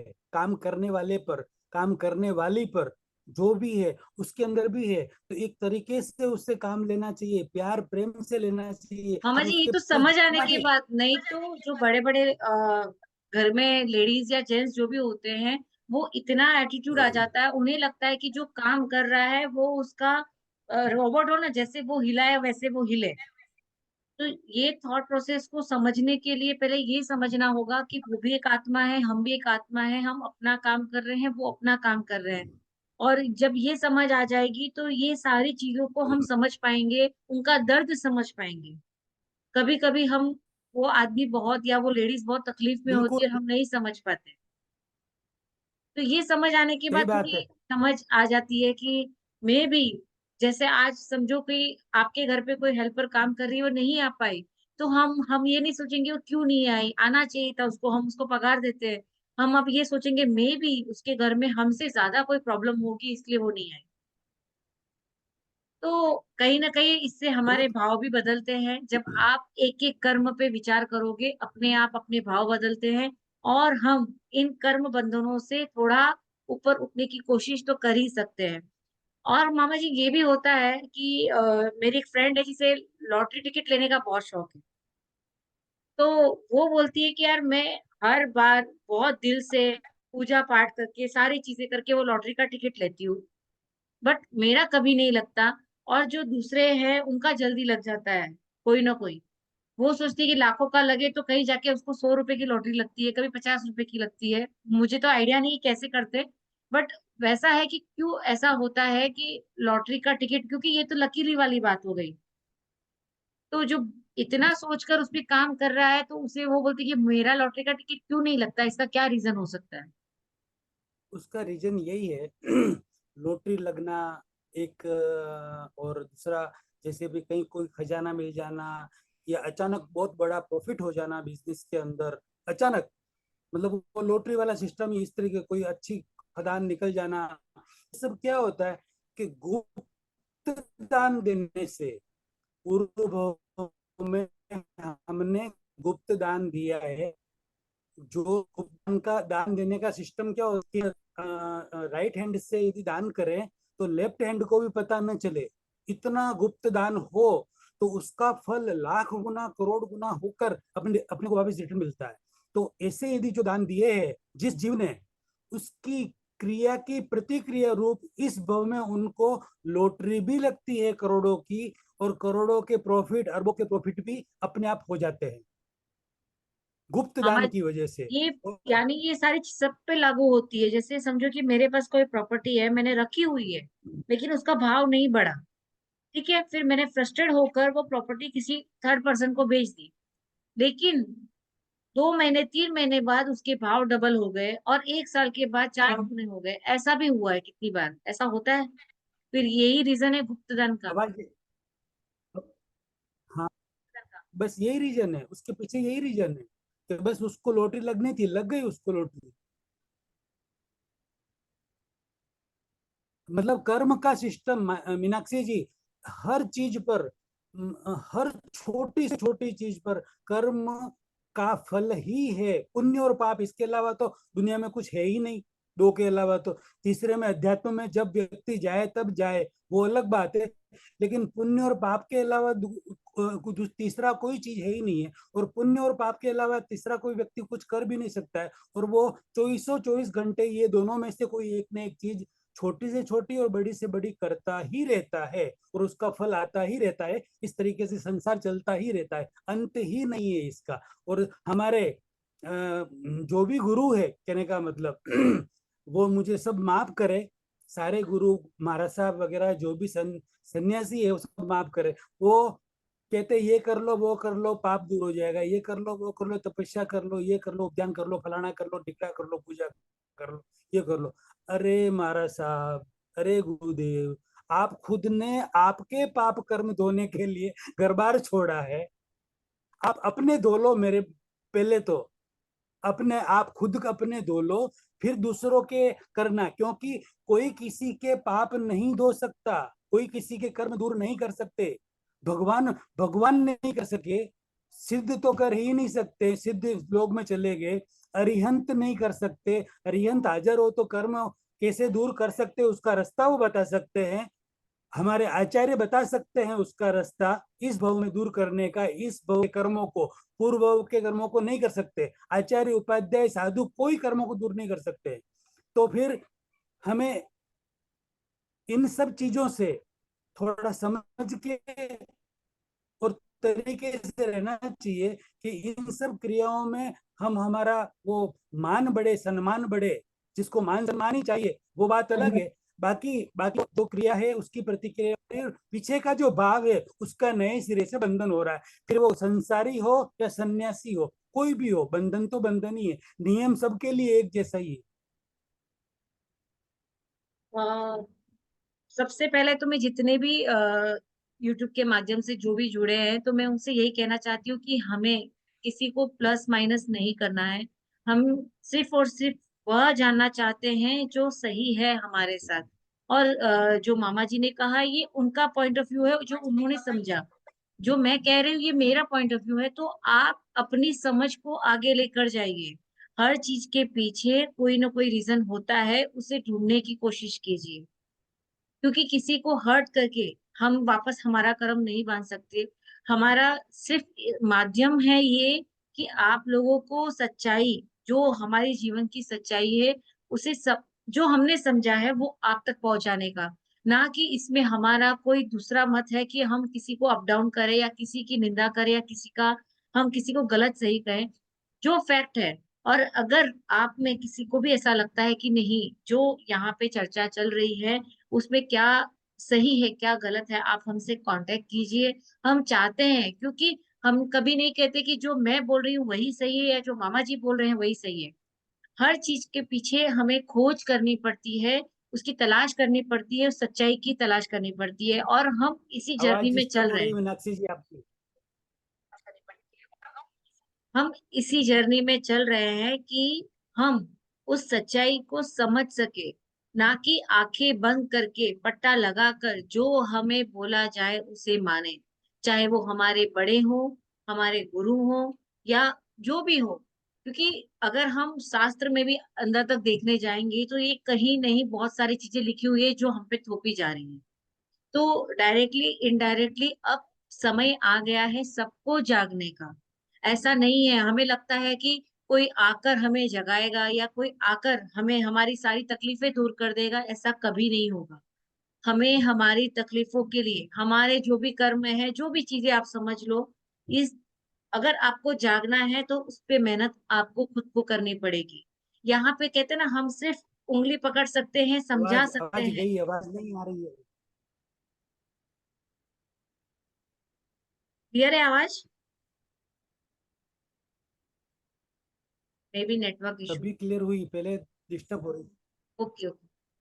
तो मैं जितने भी व्यूअर्स जो भी यहाँ पर देख रहे हैं, समझ रहे हैं, आप लोगों के सहयोग के लिए बहुत बहुत दिल से आभार है। लेकिन आप भी इस चर्चा को वापस से सुनिएगा। कहीं भी आपको लगे कि ये चीजें सही या गलत पे जा रही है, तो हमें जरूर कांटेक्ट कीजिए।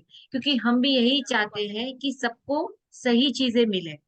सबको सही क्या गलत क्या, वो खुद अपने आप में समझ सके कि जो हम बोल रहे हैं या जो कर रहे हैं उसमें क्या सही है क्या गलत है। ना कि किसी दूसरे पर डिपेंड रहे कि कोई आकर हमें बता दे कि भाई ये करो तो ये हो जाएगा, वो करो तो वो हो जाएगा। मैंने हमेशा पहले भी कहा है, अपने इमोशंस का अपना रिमोट कंट्रोल अपने हाथ में रखो। कभी भी किसी दूसरे के हाथ में नहीं रखना है। जब आप अपने हाथ में अपना रिमोट कंट्रोल रखते हो तो सारे रास्ते अपने आप खुलते जाते हैं, क्योंकि आपका देखने का नजरिया अलग होता है। कोई भी चीज हो, हर सब अपने अपने नजरिए से देखते हैं, तो उसका सोल्यूशन भी आपको अपने नजरिए से निकालना होगा। तो आपको जागना होगा, ना कि रेडीमेड आप सोचो कि कोई रेडीमेड खाना मिल जाए और मैं उसे खा लूं। नहीं, ये आपके बोलते ना, ये भाव मनुष्य भाव कहते हैं, जो भी कहते हैं, ये बहुत मुश्किल से मिलता है, बहुत मुश्किल से। कितने काम करके आए हैं तो जाकर हमें ये भाव मिला है, तो इसका एक अच्छा यूज कीजिए। जो मिला है, जो खुशियां हम दे सकते हैं वो देने की कोशिश कीजिए। अपने कर्म पर ध्यान रखकर, जैसे भगवान महावीर ने मोक्ष लिया है, उस गति में हम भी जाए, वो काम हम भी करें। बस वैसी एक इच्छा से, मेरी एक यही इच्छा है कि बस आंखें बंद करना बंद करके आंखें खोलकर 4 बार सोचकर हर काम कीजिए। आज के इस सेशंस के लिए धन्यवाद मामा जी। अगर और भी बहुत सारे सवाल जो भी अगर आप चाहते हैं करना, तो आप यहाँ पर भेज सकते हैं या पर्सनली कर सकते हैं। तो जैसे मामा जी एक सवाल और आया था कि अ, एक सेकेंड।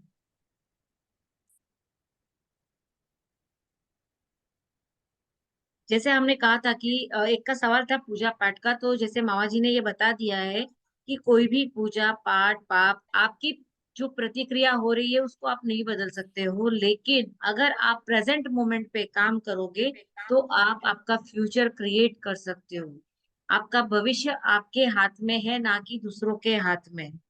और जैसे था सवाल कि यात्रा करने का, तो वो भी मामा जी ने बता दिया है कि जो आप यात्रा कर रहे हो, जो भी आप धर्म ध्यान कर रहे हो, वो आपके पूर्व भवों की प्रतिक्रिया है ना। तो उस पे अभिमान अहंकार न कीजिए। हम लोगों को कहते हैं कि मैंने तो इतनी यात्रा कर ली, मैंने तो इतनी समाई कर ली, मैंने तो इतनी पूजा कर ली।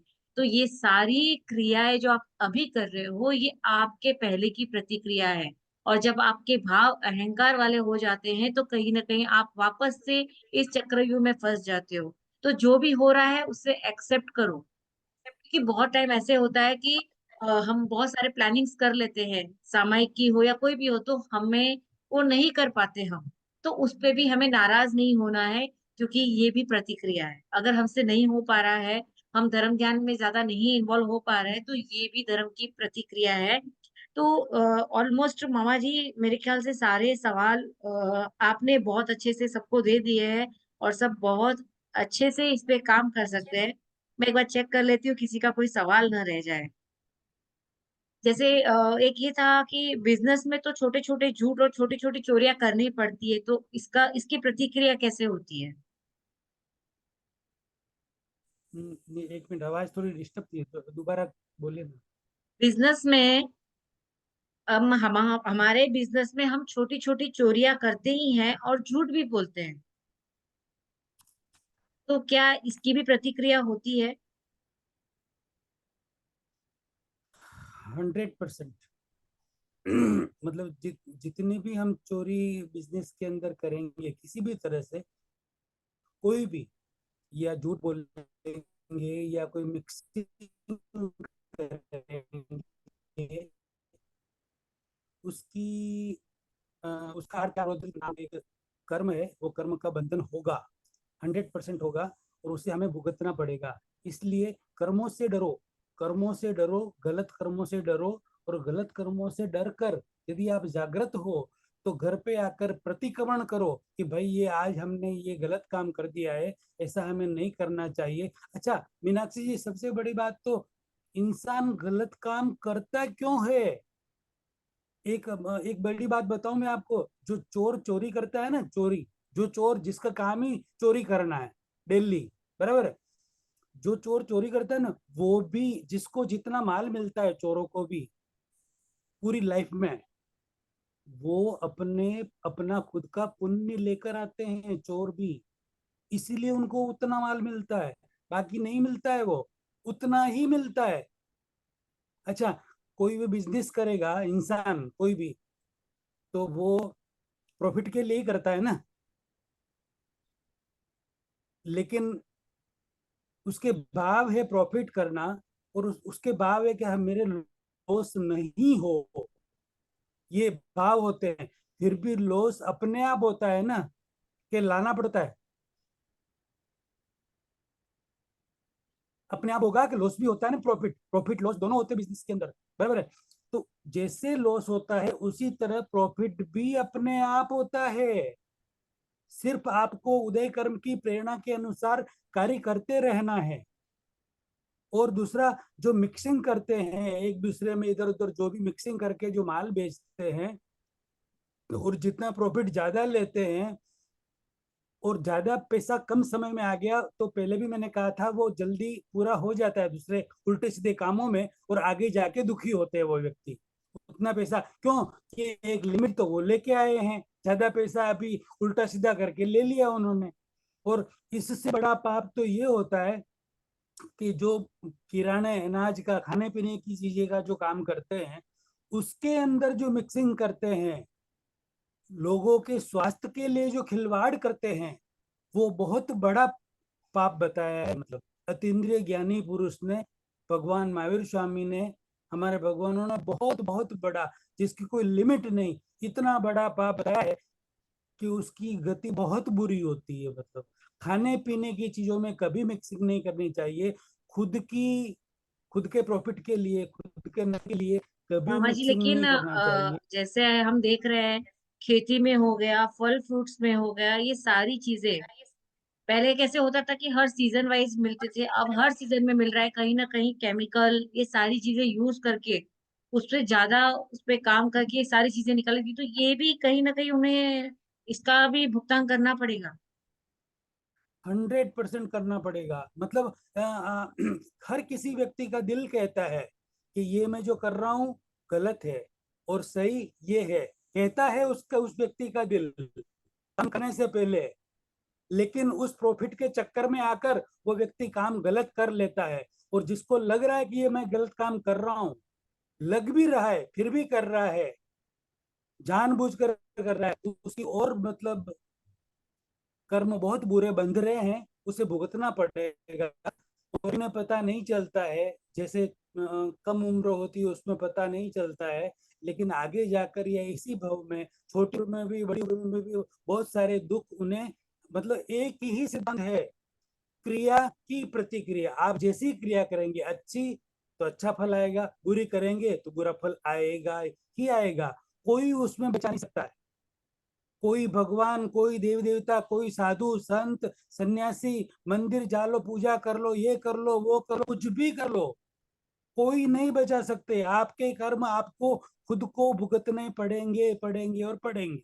इसलिए मेहरबानी करके हो सके उतना चोरी चकारी करना, झूठ बोलना, गाल मेल करना, या इस तरीके के उल्टे ये सीधे तो काम मामा जी आप करना बड़ी हो। कर रहे हो, आप देखोगे कि गांव में भी जो खाना, जो हम गांव जीवन या ऐसा कुछ रखते हैं, तो उसमें भी क्या होता है कि घर पे कहते हैं कि एक मेंबर के लिए खाना लेकर जा रहे हैं, और वो पूरे घर का मेंबर के खाने वो भरकर लेकर जाते हैं, लेकिन उन्हें पता नहीं है कि जो आप लेकर जा रहे हो, जिस नाम से आप लेके जा रहे हो, ये कहीं ना कहीं आपको फिर से चुकाना है।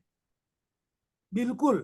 और अगर अगर आपको उसमें खाना बहुत। ही है, आप मांग के लीजिए कि ये चीज मुझे अच्छी लगी है, मैं लेके जा रही हूँ। क्योंकि ये हमने देखा हुआ है कि घर में कोई एक ही पर्सन है, कोई बीमार है, उसका खाना समझो, कोई मंदिर में भी स्वामी वात्सल्य होते हैं, जो भी खाना होता है, तो एक टिफिन के बदले में तीन तीन टिफिन चले जाते हैं घर पे कि चलो शाम का भी हो जाएगा। ये मैंने मेरी आंखों से कितनी बार देखा हुआ, लेकिन अब समझ में आ रहा है कि उन्होंने ये सारा करके कितनी चीजें अपने आप पर अब ले ली है। उसमें से कि मतलब उसमें ऐसा है कि मतलब एक हम हमें हमें कहीं भी एक दाना भी हम किसी का नहीं खा सकते। चुरा नहीं सके। एक दाना भी किसी का चुराया ना, तो उसके बदले हमें 1000 दाने, लाख दाने, करोड़ दाने उसे वापस देने पड़ेंगे। कोई रास्ता नहीं है, मामा जी आपके लिखा हक है ना, का है। दाने आपको दाने पे बुलाया है, लिखा है खाने का नाम, तो क्या ये सही है? खाने वाले का नाम, खाने वाले का नाम, हर दाने पर लिखा है खाने वाले का नाम। एक छोटा सा एग्जाम्पल दे दूं, उससे समझ में आएगा वो किस दाने पर किसका नाम लिखा हुआ। इंदौर के अंदर एक बच्चे के नाक के अंदर मकई का दाना चला गया, वहां के डॉक्टरों से निकल नहीं सका, ये रियल स्टोरी बता रहा हूँ मैं आपको। तो वहां से उस बच्चे को उसके परिवार फादर ने बिठा के एयरप्लेन में बिठा के बॉम्बे लेके आए, यहाँ की हॉस्पिटल में लाए। यहाँ हॉस्पिटल में उसको देखा, डॉक्टरों ने देखा, और कुछ पता नहीं उनके कुछ समझ में आया, कुछ चीज बच्चे को सुंगाई, और वो जोर से एकदम उसको छींक आई, वो दाना गिर गया। एक दाना मकई का था, दाना नीचे गिरा, इधर से कबूतर आया और उसने खा लिया।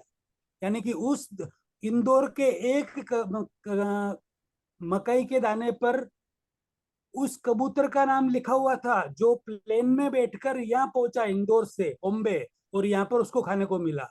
यानी कि कोई किसी का कुछ नहीं खाता, वो अपने ही, जैसे वो 3 टिफिन लेके जा रहे हैं ना, तो वो अपना ही नुकसान कर रहे हैं, अपना ही नुकसान कर रहे हैं। यानी कि हर दाने पे भले उनका खाने का नाम लिखा है, लेकिन आप ले जा नहीं सकते वहां से। उनको पूछ के ले जा सकते हो, 3 नहीं 10 टिफिन ले जा सकते हो आप, लेकिन आपको खाने के लिए बुलाया है तो आप अपना भोजन करके आराम से पधारिए। और उसमें भी लिमिट होनी चाहिए। एक और बात बताऊं मैं, जैसे अपन कहीं जा रहे हैं, किसी ने बुलाया तो पेट भर के खाना तो खाएंगे, बराबर है। आप खाना खाइए, रोटी सब्जी दाल चावल अच्छी तरह से खाइए, लेकिन उसके साथ जो चीजें होती है, जैसे मिठाई होती है, तो मिठाई का एक पीस, जैसे 1000 व्यक्ति का खाना बना हुआ है, तो वो व्यक्ति यूं ही सोचेगा कि 1000 का बना हो तो मैं ऐसा करूं कि 2000 पीस बना दूं मिठाई, कोई दो दो ले तो। और कोई व्यक्ति ऐसा करे 25 पीस लेकर बैठ जाए मिठाई की, और वो खाता रहे मिठाई। ऐसे व्यक्ति बैठ के 200-300 पीस वो खा गए, एक समझने ऐसी बात है, मिठाई गए। बाकी जो व्यक्ति है उनके शॉर्ट पड़ेगी कि नहीं पड़ेगी? और शॉर्ट पड़ेगी लास्ट में 200-300 व्यक्तियों के, तो उनको लगेगा कि हमारे बाग में ये मिठाई नहीं आई, उनके दिल में दर्द होगा। यानी कि उनके भाग्य की जो चीज थी वो आपने एक्स्ट्रा खा ली। अच्छा, आपने खाई, वो भी आपके भाग्य की ही थी। कब की थी? आगे की थी। आगे जो मिलेगी ना, वो 2-4 महीने तक, 6 महीने तक घर के लड्डू वगैरह मिलना वो कम हो जाएंगे, ऑटोमेटिक कम हो जाएंगे। यानी कि बहुत बड़ा तरीके साइंस से है खाना। इसके पीछे। हाँ, बहुत बड़ा साइंस है। तरीके से खाओ, तरीके से समझो, तरीके से रहो सबके साथ। ये बहुत तो बड़ा ये साइंस साइंस है। है अच्छी तरह। जैसे जैसे हम इसे अपने जीवन में उतारेंगे, हम इसे और अच्छे से समझ सकते हैं और अच्छे से जान सकते हैं। तो आप सभी से रिक्वेस्ट है, अगर आपके भी कोई सवाल है तो आप हमें भेज सकते हैं पर्सनली। और शायद जिन्होंने भी जितने सवाल भेजे थे हमें, हमने ऑलमोस्ट सारे कवर कर लिए। और भी कोई सवाल होगा तो हम मामा जी के साथ मिलकर उस पर चर्चा कर कर उसका एक समाधान, एक जो सुझाव मामा जी दे सकते हैं अपनी तरफ से, वो जरूर देंगे। फिर भी इस कार्यक्रम के दौरान किसी का भी जाने अनजाने में दिल दुखा हो, किसी को तकलीफ पहुंची हो, तो हाथ जोड़ के भिक्षा में दुक्कड़म। हमारा कोई भी ऐसा मत नहीं है कि इतने कि हम किसी को दिल दुखाएं। हाँ, लेकिन सच्चाई सबके सामने लाना है, बस यही हमारा सबसे बड़ा मिशन है। हाँ मामा जी, आप बोलिए। बस जो आपने बोला है उसी को मैं रिपीट वापस कर रहा हूँ, क्योंकि मतलब मेरा किसी भी सन्यासी या संसारी का, किसी भी जीव का दिल दुखाने की भावना नहीं है। आप जो भी हो, सन्यासी हो या संसारी हो, आप अपने दिल को पूछो। मैंने जो आज बात बताई है वो आप अपने दिल को पूछो, आप अपने शास्त्रों को पूछो, अपने गुरुओं को पूछो कि ये बातें सही है। यदि आपको सही लगे तो उस राह पर चलिए, और 100% मेरे हिसाब से सही है। और कोशिश कीजिए, उस पर चलिए और औरों को भी चलवाइए कि भाई इस तरीके से चलो, ये मत करो, ये करो, ऐसा करो, तो हम करके, करवा के या अनुमोदन करके तीनों तरह से हम पाप पुण्य का बंधन करेंगे, पाप का बंधन नहीं करेंगे। कुछ गलत कह दिया तो मैं इच्छा में दुक्कड़म सत्सि। और हंसते खेलते अपना एक एक पल जरूर इंजॉय कीजिए, क्योंकि लाइफ को इंजॉय करना ही सबसे बड़ा मिशन होता है। ना कि हम प्रेजेंट में को भुलाकर पास्ट और फ्यूचर की चिंता करें। हमने पहले भी कहा था, आज भी मैं कह रही हूँ कि पास्ट को छोड़ो, प्रेजेंट में रहकर अपना फ्यूचर क्रिएट करो। आपका फ्यूचर सिर्फ और सिर्फ आपके हाथ में है, आपकी सोच में है। जैसा जैसा आप सोचोगे वो चीजें क्रिएट होती जाएगी। अब आप जो भी अपनी एनर्जी, एक अपनी सोच कहाँ दे रहे हो, उस पर बहुत ज्यादा ध्यान रखो।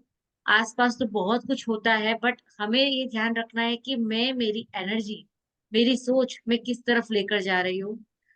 और आज के लिए इतना ही। फिर से जल्द मिलेंगे एक नए सेशन में, एक नई नए नए टॉपिक्स के साथ, जो हमें हमारी लाइफ में और बेहतर बनाने की कोशिश करेगी। तो आज के लिए इतना ही। दिल से धन्यवाद। थैंक यू मामा जी। Thank you.